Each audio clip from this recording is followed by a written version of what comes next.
Bu her ne kadar negatif barış olarak gözükse de bence Türkiye'de Kürtleri temsil eden bir hareketle Türkiye Devleti'nin bir masaya oturması ve konuşmaya başlaması çok önemli bir şey. Hani Suriye'de de bunu görüyoruz. İşte Mazlum Abdi'nin, İlham Ahmet'in Münih konferansına katılması, Suriye Dışişleri Bakanı ile birlikte Amerika Dışişleri Bakanı ile beraber aynı tarafta yan yana gözüküyor olmaları gibi ben Türkiye'deki süreci de böyle görüyorum.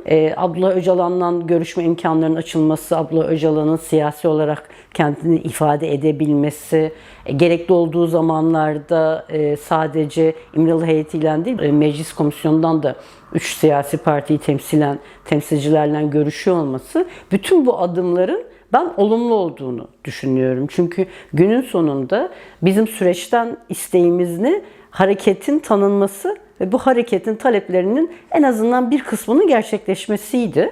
Hani bu negatif barış denirken de çok kapsamlı bir bekleyişin içinde değildik. 3 tane temel maddesi vardı. Bunlardan birincisi Abdullah Öcalan'ın umut hakkının tanınması. Hani yılı doldu, artık gerekli işlemlerin yapılması gerekir deniyordu. Bu umut hakkından da talep, Öcalan'ın da sık sık dile getirdiği gibi siyasette aktif olarak yer alabilmesi. Yani görebildiğimiz kadarıyla İmralı'da zaten okuyabiliyor, yazabiliyor, siyaseti değerlendirebiliyor. Hani bu birikimini yansıtabilecek araçların olmasıydı. Hem İmralı heyetinin düzenli olarak gidip geliyor olması, hem komisyondan bazı siyasi partilerin gidip geliyor olması, bunu bir nebze de olsa başlangıcı olarak değerlendirebiliriz. Tabii devamının gelmesi gerekiyor. Bu aralarda buna ilişkin zaten kampanyalar var.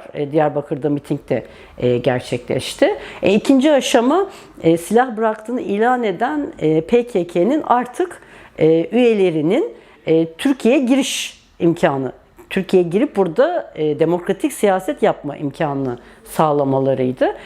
Hani kamuoyunda bu eve dönüş yasası olarak nitelendiriliyor. Bence güzel bir tanımlama bu arada. Hani eve dönüş yasasının çıkarılması. Yani bu PKK'lerin kaçı gelecek burada, nasıl hareket edebilecekler? Çünkü biliyorsunuz birinci gelen ekip, Yüksel Genç'in de içinde olduğu ekip daha sonra tutuklanmıştı. Fikirlerini ifade ettikleri için. Hani böyle bir şeyin yaşanmaması için gerekli yasal düzenlemelerin yapılması gerekiyor. Üçüncüsü de zaten bu Meclis Komisyonu raporunda da yer alan Avrupa İnsan Hakları Mahkemesi ve diğer mahkemelerin kararlarının uygulanması. Yani Selahattin Demirtaş, Osman Kavala, Figen Yüksekdağ gibi bu süreçte sadece ifadelerinden dolayı tutuklanmış olan binlerce siyasi tutuklunun serbest bırakılması. Hani bu 3 adım konusunda bugüne kadar çalışmalar yürütüldü. Şimdi artık bunun ikinci aşamasına geçilmesi gerekiyor. Şimdi Meclis Komisyonu bir rapor yayınladı ama maalesef bu raporun bağlılığı yok. Yani yasal bir düzenlemesi yok. Bu konuda da çok hızlı adım atılması gerektiğini düşünüyorum. Yani gerekli hukuki düzenlemeler yapılmadan sadece raporda kaldığı takdirde bu negatif barış talepleri o zaman önümüzde gene bir zaman çizelgesi çıkmış oluyor ki bu da haklı olarak Kürt halkı üstünde, Kürt halkıyla dayanışan demokratik toplum üzerinde bu sürece güvenmeme hissi yaratıyor. Hani bu güvenmeme hissini kıracak olan şey yasal düzenlemelerin bir an önce başlatılması olması gerekiyor. Bu sürecin 2013'teki süreçten en önemli farkı, senin de söylediğin gibi bu süreçte pek çok siyasi partinin ortak hareket etmiş olması. Yani raporu komisyonunun çoğunluğu onayladı. Hani itiraz edenler de eksikliklerinden dolayı itiraz ettiler. Kürt sorununa tepkili olduklarından dolayı değil.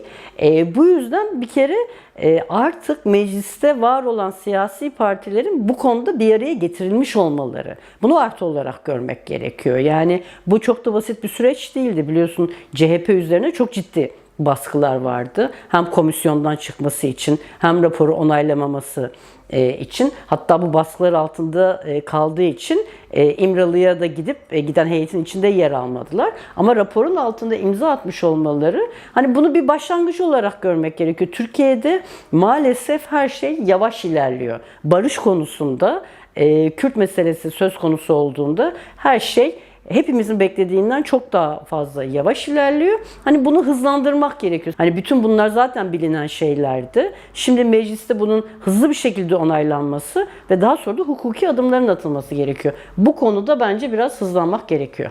Pozitif aşamanın onlarca maddesi var. Yani bir kere bunların yasallaşması var. Kürt halkının ana dilinin resmi olarak tanınması var.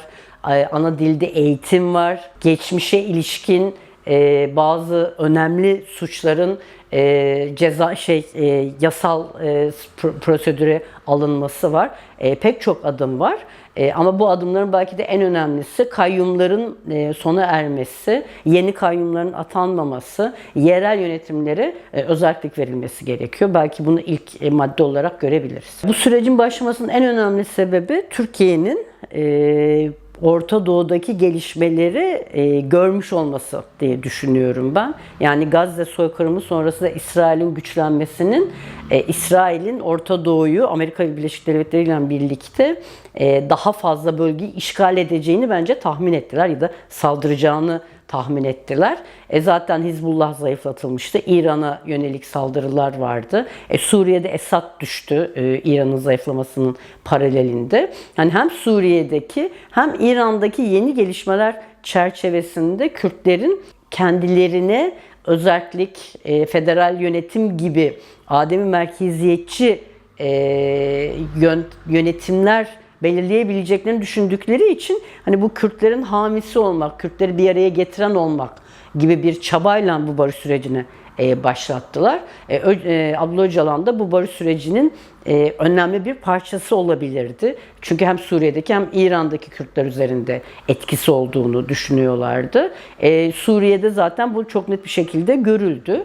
Suriye Demokratik Güçleri şu anda Ocak ayında Aralık sonu Ocak ayında yaptıkları anlaşmayla birlikte artık Suriye geçici hükümetinin bir parçası oldular. İleride daha da somut adımlar atılacağını bekliyoruz.